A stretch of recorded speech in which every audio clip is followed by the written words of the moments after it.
এখন আমি 15 বছর চালাইছি, পদ্মা সেতু করছি, মেট্রো রেল করছি, বঙ্গবন্ধু ট্যালেন্ট করছি, রূপপুর পারমাণবিক বিদ্যুৎ কেন্দ্র করছি, এত এত উন্নয়ন 15 বছর আমি করলাম। কোন সরকার করতে পারে কিনা দেখাও। আমি 5 বছর ছাইড়া দিলাম, আমি বুক ফুলে ছাইড়া দিলাম, দেখি তুমি করো 5 বছরে।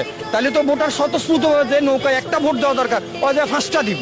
তাদের এসি রুমে বসে আন্দোলনের ডাক দিতেছে, 48 ঘন্টা অবরোধ, 72 ঘন্টা অবরোধ। ওই যে আওয়ামী লীগের ব্যানার দেখা যায়, বিএনপির একটা ব্যানার তো নাই, এত ব্যানার কোথায় গেল? বিরোধী দল কি রোহিঙ্গা মায়ানমার থেকে আসছে? গণতন্ত্রের রাষ্ট্রে বিরোধী দল আন্দোলন করবে, এটা তো তাদের গণতান্ত্রিক অধিকার। আপনি গণতান্ত্রিক অধিকারকে বাকরুদ্ধ করার জন্য তাদের টুটি চেপে ধরছেন। এটা কোন দেশের গণতন্ত্র?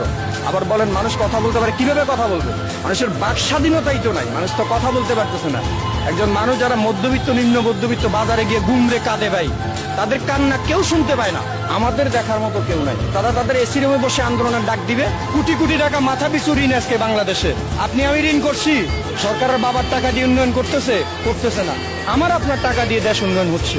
400 টাকা হাজিরা দিয়ে ঢাকা শহরে একটা ফ্যামিলি চলতে পারে না।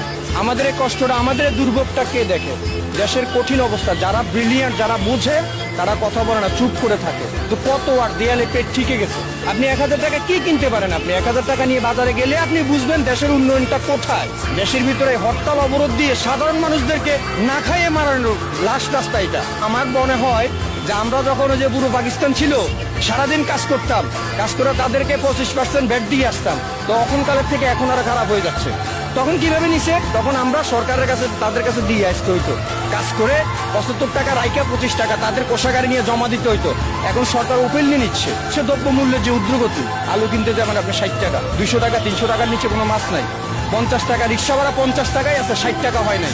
আমরা হচ্ছি 3rd ছাগলের 3 নাম্বার বাচ্চা। ওই 2টা দুধ খায়, একটা পিসি দিয়ে ম্যামে করে। আমরা বললেই কি, না বললেই কি।